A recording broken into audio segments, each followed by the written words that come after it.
Okay, lovelies, another top tip Tuesday for you. Okay, so now I want to talk to you about these nail molds.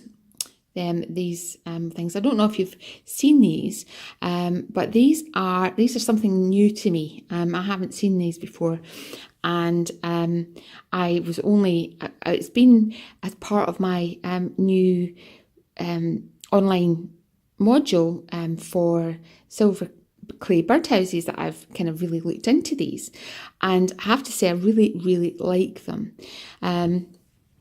So you can get them. You can get them on Amazon. You can get them if you Google nail molds, you'll find them easily, and they're really not expensive at all.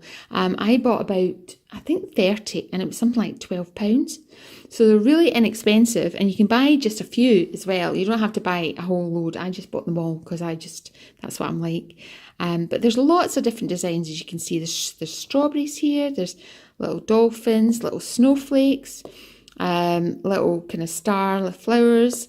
We've got fishies, dragonflies, flowers, and so I think they're really good. Now I've practiced a lot over the last few days with these to find out what my best method of getting these flowers in and everything, because it's not as obvious as it seems, and there are various different sort of kind of thoughts about it. So I'm just going to show you how I did it, and I got the best. This is how I got the best results. So take this little fishy one here. Now I don't put anything on there. I don't put any release agent on there because they're really thin, and once they're thoroughly dry, they'll pop out there, no problems at all. And this is over doing lots of these. I mean, I've got a pot, let's show you, full of them. So I've been trying with these, working with these a lot. Now the secret is you don't need a lot of clay. Kind of like, it's not quite like filling in a mold for like a normal mold where you just have to get the right amount of clay. It's a little bit different.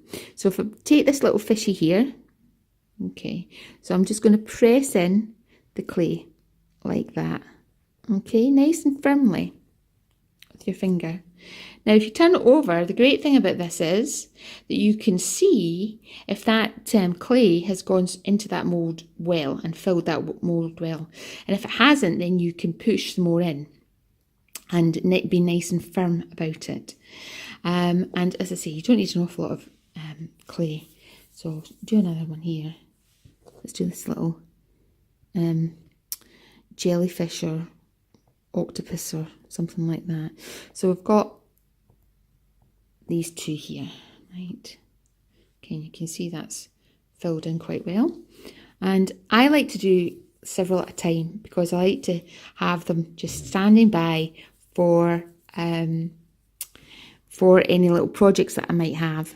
You know, if you've got a plain bit or you want to decorate it, it's quite a good way.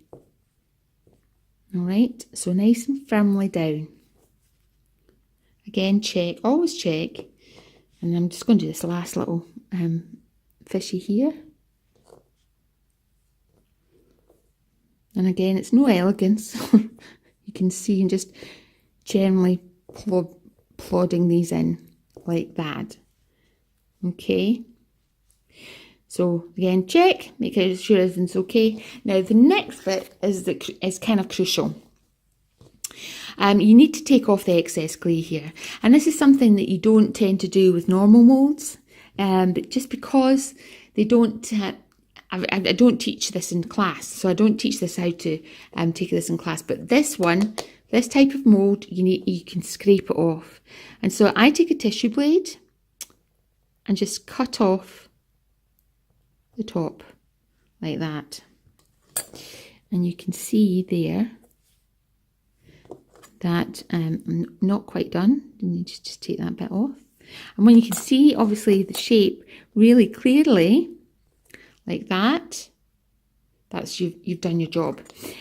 So this little octopus needs a little bit more attention, and sometimes if it's not quite right, I might take a nice damp brush and use my finger and wipe it away. Okay, because basically all you want to do is make sure that that's nice and clean at the back. The thing is filled. Okay, so you can see here that they've all filled really nicely, and I'm going to let this dry thoroughly. So I don't know about that one. That looks fine. It's a design. So that's it. Okay, 3D mould filled. Other little bits filled by accident, like here and here. Obviously, you can take a needle tool and pick them out. I just can't be bothered to do that because it's such a little amount of clay. But you could, and let that dry absolutely thoroughly. So definitely overnight if you've not got a dehydrator. Definitely somewhere warm, not moist though, not a kitchen or a bathroom, and somewhere that you can leave that drying. Top of a radiator. Radiator's kind of like currently on right now in Scotland for sure, and you can definitely be able to remove them. But what I'll do is I'll dry them really thoroughly and then I'll show you how I remove them later. Okay.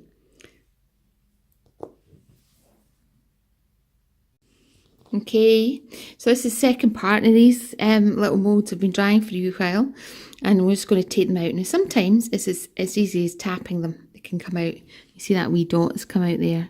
But sometimes they don't, especially if their design is a little bit more complex than a circle or something like that. So have no fear. Get a sharp object. Now my tweezers work well, but your needle tool will work well as well. Doesn't matter as long as it's a sharp point. And what I tend to do is I tend to bend it and then flick. Okay, so it just comes out as easily as that. And there we have. I'm just going to show you. There we go. A little beautiful little octopus kind of design. As I say, I'll just put this in my little pot for later. So again, just take out and pop nice and gentle out onto the mat. Now bear in mind that these can be tricky to pick up, so actually having a pair of tweezers is not a bad idea. I'm just going to show you. This one's on its back. And see, and look how beautiful that is. That's really quite a lot of wee details on there. I love these little things. They're so sweet. And you can see how cool are they, really. And dead easy to make. Take a little amount of clay, and such a nice wee way of enhancing your pendants or earrings or whatever, or your ring bands or whatever you want to do with them. But enjoy them, because there's oodles and oodles of designs out there. Okay, I'll see you next Tuesday. Well, that's bad, isn't it? Right, I'll see you later. All right.